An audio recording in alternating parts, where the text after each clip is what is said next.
12 વર્ષ પછી વસંત પંચમી પર ગજકેસરી રાજયોગ રચાશે, ધનુ રાશિ માટે 10 મહત્વપૂર્ણ આગાહીઓ। હા મિત્રો, હું તમને જણાવી દઈએ કે 12 વર્ષ પછી વસંત પંચમી પર એક ખૂબ જ શક્તિશાળી રાજયોગ બનવા જઈ રહ્યો છે। તેની અસર બધી 12 રાશિઓ પર પડશે। જો કે વસંત પંચમી પર ગુરુ અને ચંદ્રની યુતિને કારણે ગજકેસરી રાજયોગની શુભ અસરો ધનુ રાશિના જાતકો પર પડશે। વધુમાં જ્ઞાનની દેવી સરસ્વતીના અનંત આશીર્વાદ ધનુ રાશિના જાતકો પર વરસશે, જે વસંત પંચમીથી તેમના જીવનમાં નવી તકો લાવશે। તો પ્રિય દર્શકો, કૃપા કરીને આ વિડિયોના અંત સુધી જોતા રહો, કારણ કે આ વિડિયો તમારા બધા માટે ખૂબ જ ખાસ બનવાનો છે। હા મિત્રો, દેવી લક્ષ્મી અને દેવી સરસ્વતીના અનંત આશીર્વાદ પણ વસંત પંચમી પર ધનુ રાશિના જાતકો પર વરસશે। મિત્રો, હું તમને જણાવી દઈએ કે ભારતીય સંસ્કૃતિમાં વસંત પંચમીનું ખાસ સ્થાન છે। આ દિવસ જ્ઞાન, શિક્ષણ, સંગીત અને કલાની દેવી સરસ્વતીને સમર્પિત છે। દર વર્ષે માઘ મહિનાના શુદ્ધ પખવાડિયાના 5મા દિવસે આ તહેવાર દેશભરમાં ભક્તિ અને શ્રદ્ધા સાથે ઉજવવામાં આવે છે। મિત્રો, વસંત પંચમી ફક્ત એક ધાર્મિક તહેવાર નથી, પરંતુ તે ઋતુઓના પરિવર્તન અને નવી શરૂઆતનું પણ પ્રતીક છે। આ દિવસને વસંતની શરૂઆત માનવામાં આવે છે, જ્યારે હરિયાળી, ફૂલોની સુગંધ અને સકારાત્મક ઉર્જા સર્વત્ર ફેલાયેલી હોય છે। મિત્રો, ધાર્મિક માન્યતાઓ અનુસાર દેવી સરસ્વતી વસંત પંચમીના દિવસે પ્રગટ થયા હતા। તેથી આ દિવસ અભ્યાસ શરૂ કરવા, નવી કુશળતા શીખવા, વ્યવસાય શરૂ કરવા અને શુભ કાર્યો કરવા માટે શુભ માનવામાં આવે છે। નોંધપાત્ર રીતે આ દિવસ એક શુભ સમય છે, એટલે કે કોઈપણ શુભ કાર્ય માટે અલગ શુભ સમય શોધવાની જરૂર નથી।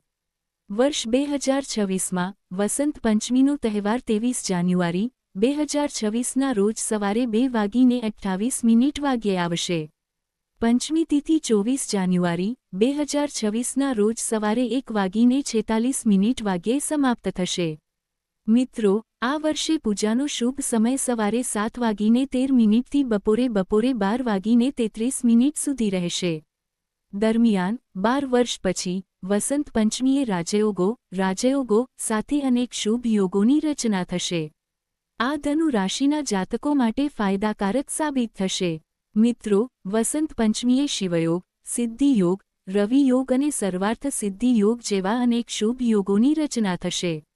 શનિદેવ દ્વારા બનાવેલ ગજકેસરી યોગ અને શશરાજ યોગ પણ બની શકે છે, જે જ્ઞાન, શાણપણ, સંપત્તિ અને કારકિર્દીમાં પ્રગતિની તકો લાવે છે। શુભ લગ્ન દરમિયાન મૂર્તિની સ્થાપના ખાસ કરીને શુભ છે। તો મિત્રો, ચાલો વસંત પંચમી પર રચાયેલા ગજકેસરી રાજયોગનું અન્વેષણ કરીએ। શનિદેવનો શશ યોગ ધનુ રાશિના જાતકોને શું લાભ લાવશે? વિડિયો ચાલુ રાખતા પહેલા ટિપ્પણી વિભાગમાં સંપૂર્ણ ભક્તિ સાથે જય માં શારદે ભવાનીનો જાપ કરવાનું ભૂલશો નહીં।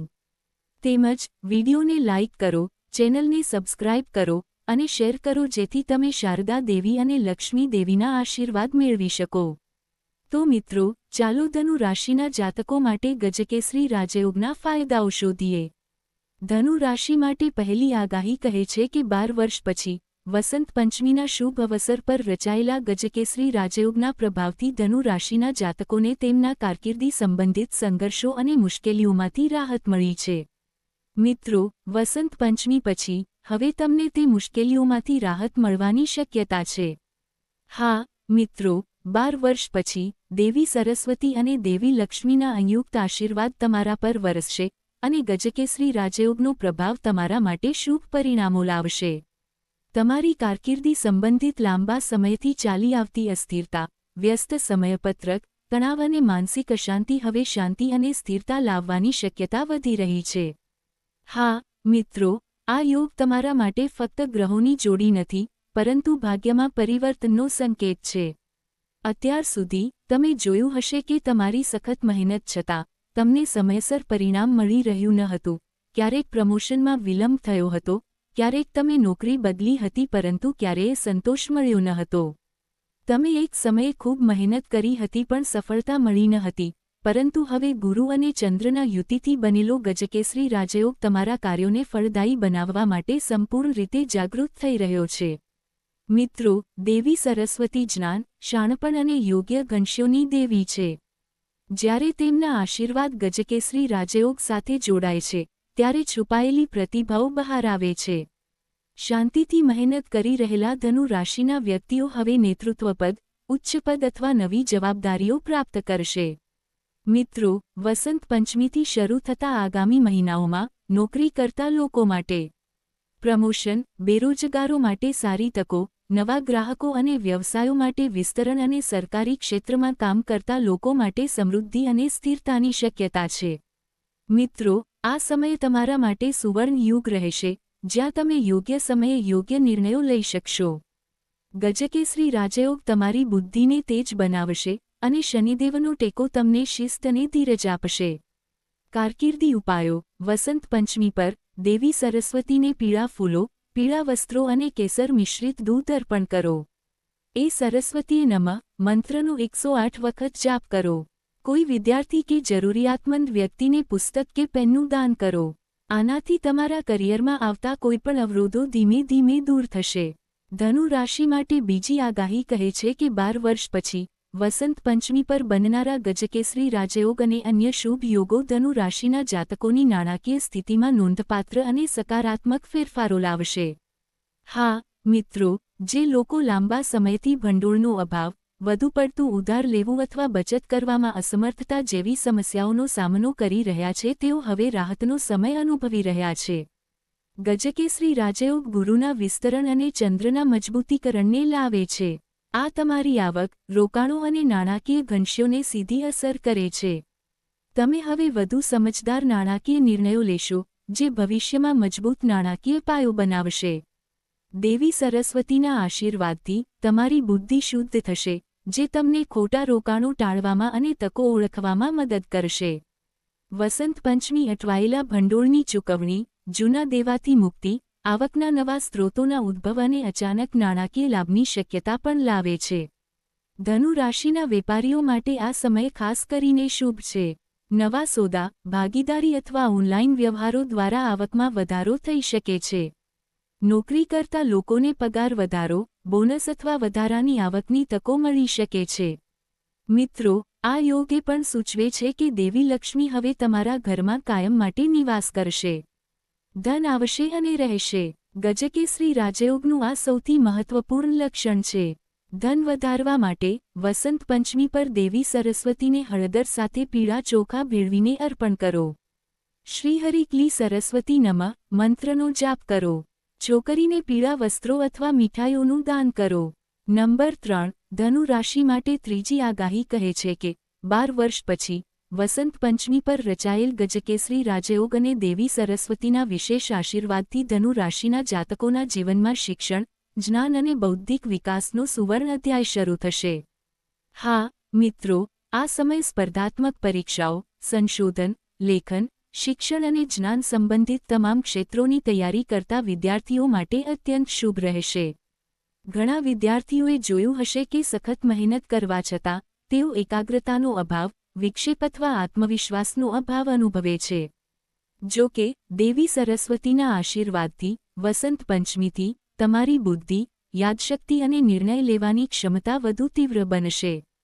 ગજકેસરી રાજયોગ તમારા મન અને મગજ બંને પર અસર કરશે, અભ્યાસમાં તમારી રુચિ વધશે અને મુશ્કેલ વિષયો પણ સરળ લાગશે.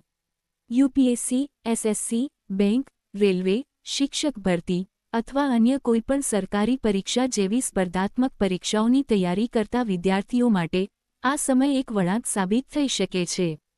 મિત્રો, આ યોગ એવા લોકો માટે પણ ખૂબ જ ફળદાયી રહેશે જેઓ નવી કુશળતા શીખવા, અભ્યાસક્રમ, ડિગ્રી મેળવવા અથવા સંશોધન શરૂ કરવા માંગે છે. માતા સરસ્વતી માત્ર જ્ઞાનની દેવી જ નથી પરંતુ તે શાણપણ, વાણી અને સર્જનાત્મક શક્તિની પણ દેવી છે. મિત્રો, તેમના આશીર્વાદથી ધનુ રાશિના લોકોની વાણી અસરકારક બનશે. લખવા, બોલવાની અને સમજાવવાની ક્ષમતામાં વધારો થશે. આ સમય શિક્ષકો, વક્તાઓ, લેખકો અને કલાકારો માટે ખાસ શુભ રહેશે. ઉપાય: શિક્ષણ અને શાણપણ માટે વસંત પંચમીના દિવસે માતા સરસ્વતીની મૂર્તિ અથવા ચિત્ર સામે દીવો પ્રગટાવો. પીળા ફૂલો, પીળા ફળો અને સફેદ મીઠાઈઓ અર્પણ કરો. અરિ શ્રી સરસ્વતી નમઃ મંત્રનો 108 વખત જાપ કરો. અભ્યાસ કરતા બાળકોને પુસ્તકો અથવા સ્ટેશનરીનું દાન કરો. આ ઉપાય ચોક્કસપણે જ્ઞાનમાં વધારો કરશે અને અભ્યાસમાં સફળતા સુનિશ્ચિત કરશે. ધનુ રાશિ માટે ચોથી આગાહી સૂચવે છે કે 12 વર્ષ પછી વસંત પંચમી પર રચાયેલા ગજકેસરી રાજયોગના પ્રભાવને કારણે ધનુ રાશિના જાતકોના પ્રેમ જીવનમાં ગૂંચવણો, ગેરસમજો અને ભાવનાત્મક અંતર ધીમે ધીમે સમાપ્ત થવા લાગશે. હા મિત્રો, આ સમય પ્રેમને સમજવા, પોષવા અને સ્થિર કરવાનો છે. મિત્રો, ઘણા ધનુ રાશિના જાતકોને લાગ્યું હશે કે તેમને તેમના સંબંધોમાં ઘણું આપ્યું છે, પરંતુ બદલામાં સમાન ભાવનાત્મક સંતોષનો અભાવ હતો. ક્યાંક એકલતા અથવા અસુરક્ષા ચાલુ રહી. પરંતુ દેવી સરસ્વતીના આશીર્વાદથી તમારી ભાવનાત્મક સમજણ અને સમજદારી બંને મજબૂત થશે. જેઓ પહેલાથી જ સંબંધોમાં છે તેઓ વાતચીતમાં વધારો અનુભવશે અને તેઓ ખુલ્લેઆમ પોતાના વિચારો વ્યક્ત કરી શકશે. ગેરસમજ દૂર થશે અને સંબંધો વિશ્વાસના પાયા પર મજબૂત બનશે. સાચા પ્રેમની શોધ કરનારાઓને તેમના જીવનમાં એક સમજદાર, સંસ્કારી અને ભાવનાત્મક રીતે મજબૂત વ્યક્તિ મળી શકે છે. આ યોગ એ પણ સૂચવે છે કે પ્રેમ સંબંધો હવે ફક્ત લાગણીઓ સુધી મર્યાદિત રહેશે નહીં, પરંતુ ભવિષ્ય અને સ્થિરતા તરફ આગળ વધશે. ઘણા લોકો માટે તેમના પ્રેમ, લગ્ન અથવા સંબંધ માટે પરિવારની મંજૂરી મળવાની શક્યતા છે. મિત્રો, દેવી સરસ્વતીના આશીર્વાદથી તમારી વાણી મધુર બનશે. આ સંબંધોમાં કડવાશને પ્રેમ અને આદરથી બદલી નાખશે. આ સમય પ્રેમને પોષવાનો છે, તેની કસોટી કરવાનો નહીં. પ્રેમાળ જીવન માટે ઉકેલ શોધવાનો સમય છે.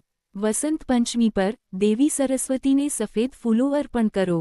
મિત્રો, તમારા પ્રેમ સંબંધમાં મીઠાશ લાવવા માટે કોઈને પીળી મીઠાઈ આપો.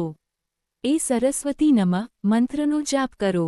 તો પ્રિય મિત્રો, કૃપા કરીને ટિપ્પણી કરીને અમને જણાવો કે તમને માહિતી કેવી લાગી. જો તમને માહિતી ગમી તો કૃપા કરીને વિડીયોને મીઠી લાઇક આપો. ચેનલને સબસ્ક્રાઇબ કરો. શક્ય તેટલું શેર કરો. ટિપ્પણી વિભાગમાં જય માં શારદે ભવાની નો જાપ કરવાનું ભૂલશો નહીં.